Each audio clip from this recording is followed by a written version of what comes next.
Under this law, more than 98% of Americans and 97% of small businesses will not see their income taxes go up.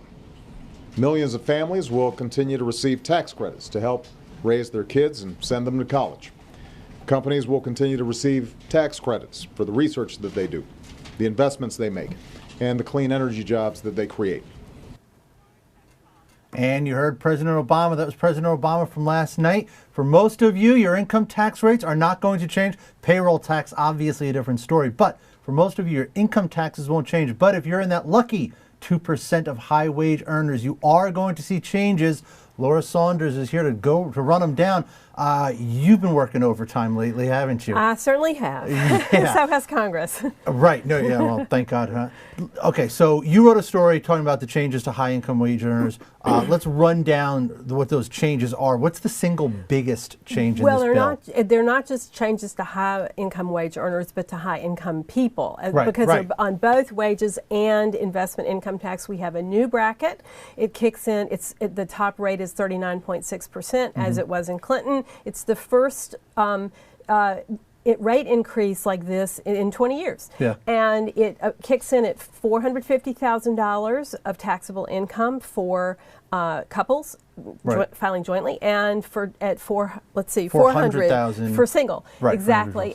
There's also a new capital gains rate of 20% on that same group of people. We have a lot of other tax increases. And the cap gains, that's up from, I think it was 15%, up from right? 15, but for people below that level, it's still 15, and Okay. for people at the very bottom in the first two brackets, it's still 0. They kept the 0% rate. Right. Yeah. So that's sort of broadly speaking. Now, there are a lot of smaller bites in here that you ran through in your story. One really important thing is that Sure. they left the $5 million exemption in place Yes. for the estate tax. estate And taxes. that was something that was a lot of back and forth on that, but they raised it, the tax rate from 35 to 40% on amounts over $5 million, and they did some other things with the estate tax. Right, so bigger hits. Yeah. There are two smaller ones that I want to talk to. One is this PEAS. Oh dear, this is going to make my life miserable from now on out. There are two increases that will hit the affluent and not just the very wealthy, starting at maybe $300,000 for couples.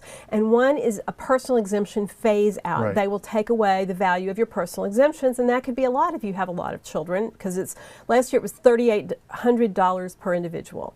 PEAS is a limit on itemized deductions. It's almost too complicated to talk about, but it cuts the value of up to 80% of your itemized deductions, and it's all of them, charitable, mortgage, everything. Both of these provisions we had through 2010 in one form or other. They went away, and now they've been revived permanently. And you can see that we're just running a graphic talking about the different income groups, what your taxes will be going up. Yeah. Everyone's taxes going up a little bit. Yeah. But one interesting thing is the payroll tax is one thing. Everyone's payroll tax is going now to 6.2%. that's up to $2,000 nearly Right. per Right. worker. So that's the one that's going to affect most people. Yeah, for a working couple, that could be $4,000 hit. Right. Let's talk about the AMT for a second, the alternative minimum tax. Yeah.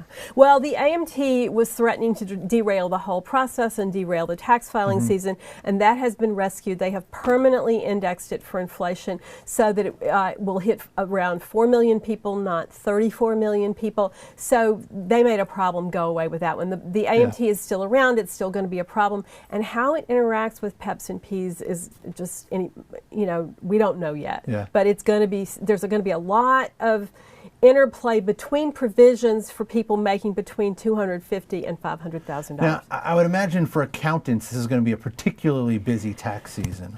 Well, next year, because Yeah. these are changes for 2013, but it will be busy because it's going to open late. The average Right. tax refund is about $3,000, and people who count on that won't be able to start filing for those and probably till the middle of February. Right.